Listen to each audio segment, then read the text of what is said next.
Dans une chambre d'hôtel à Washington, la poétesse Julia Ward est réveillée en sursaut au milieu d'un rêve détaillé qui l'inspire pour écrire un poème vendu à la revue Atlantic Monthly.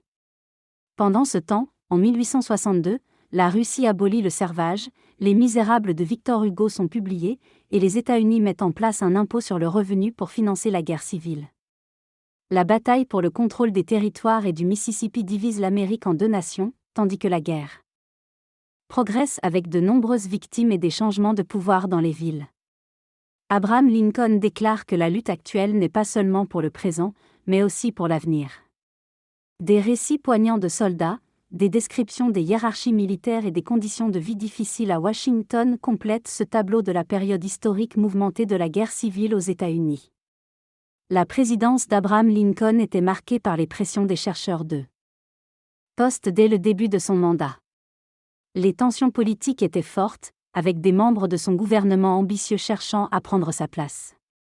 Lincoln a dû faire face à des défis militaires avec les généraux tardant à agir contre les Confédérés. Son fils Willie est décédé en 1862, plongeant sa femme Mary Lincoln dans une profonde tristesse. Malgré les épreuves personnelles, Lincoln a dû gérer la guerre civile et les questions militaires, comme le développement du navire de guerre Monitor, pour contrer les avancées des Confédérés. Avec pas moins de 47 inventions susceptibles d'être brevetées à bord, le bateau se retrouve en difficulté en mer lorsque de nombreux incidents surviennent, prise d'eau, ventilateur en panne, accumulation de gaz, membres de l'équipage perdant connaissance. Malgré cela, le Mariac continue sa route vers le sud et affronte la marine de l'Union à la bataille de Hampton Roads en Virginie.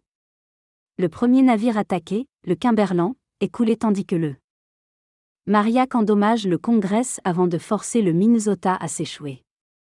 Dans un retentissant affrontement avec le USS Monitor, les deux cuirassés se pilonnent mutuellement tandis que les canonniers tirent leurs salves.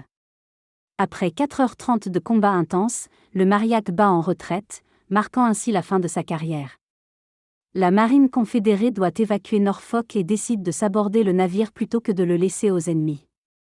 La bataille de Hampton Roads montre l'émergence de nouvelles technologies de guerre navale qui rendent obsolètes les flottes traditionnelles. Parallèlement, l'armée de l'Union, menée par le général McClellan, se prépare à une offensive vers Richmond avec une imposante force comprenant des hommes, des chevaux, de l'artillerie et des équipements divers. Face à cette avancée, les forces confédérées, commandées par John Magruder, mettent en place des stratagèmes pour donner l'illusion d'une armée importante à Yorktown. Malgré cela, McClellan choisit le siège de Yorktown plutôt que l'attaque directe, suscitant des critiques et des interrogations sur sa stratégie. Dans ce contexte de guerre acharnée et de pertes importantes, soldats des deux camps font face à des conditions de combat difficiles et à un lourd tribut en vie humaine. Pendant la guerre de sécession, l'âge minimum légal pour s'enrôler était de 18 ans, mais de nombreux enfants de 9 ans ont été enrôlés comme tambours. Plus de 100 000 soldats nordistes avaient moins de 15 ans. William Black, blessé au bras à moins de 12 ans, serait probablement le plus jeune soldat blessé au combat. La vie militaire était marquée par l'ennui et la terreur, ainsi que par la séparation d'avec les proches.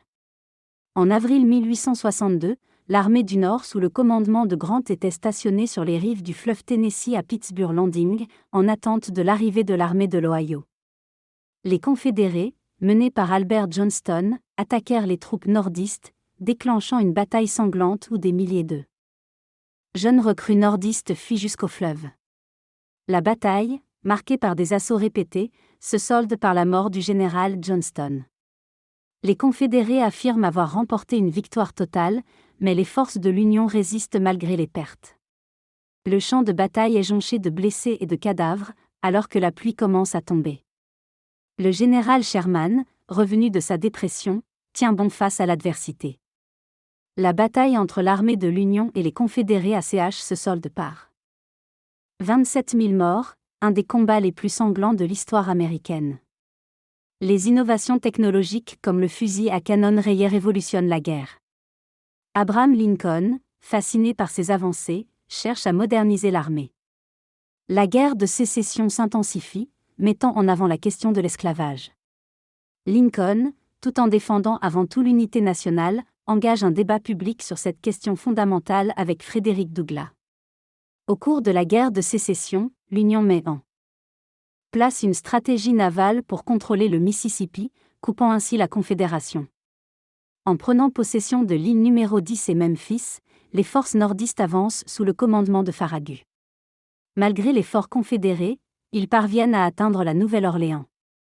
Pendant ce temps, Jefferson Davis, président des Confédérés, doit maintenir l'effort de guerre face à des ressources limitées. Les sudistes recourent à l'industrie et à la mobilisation civile, mais leur armée diminue. Davis implémente la première conscription de l'histoire américaine, rencontrant de vives résistances parmi les sudistes. Alors que les combats se poursuivent en Virginie, les armées de l'Union et des Confédérés s'affrontent dans des escarmouches autour de Yorktown. Au final, malgré certaines victoires nordistes, la guerre de sécession continue de diviser le pays. Jefferson Davis se prépare à défendre sa capitale assiégée et consulte Robert Lee pour la prochaine ligne de défense de la Confédération. Malgré les doutes de Lee, Davis insiste pour obtenir plus de troupes. En 1862, l'Union et la Confédération sont à un point mort stratégique, avec des batailles violentes en Virginie aboutissant à Antietam. Par ailleurs, Frédéric Douglass exprime la nécessité d'abolir l'esclavage pour mettre fin à la guerre civile.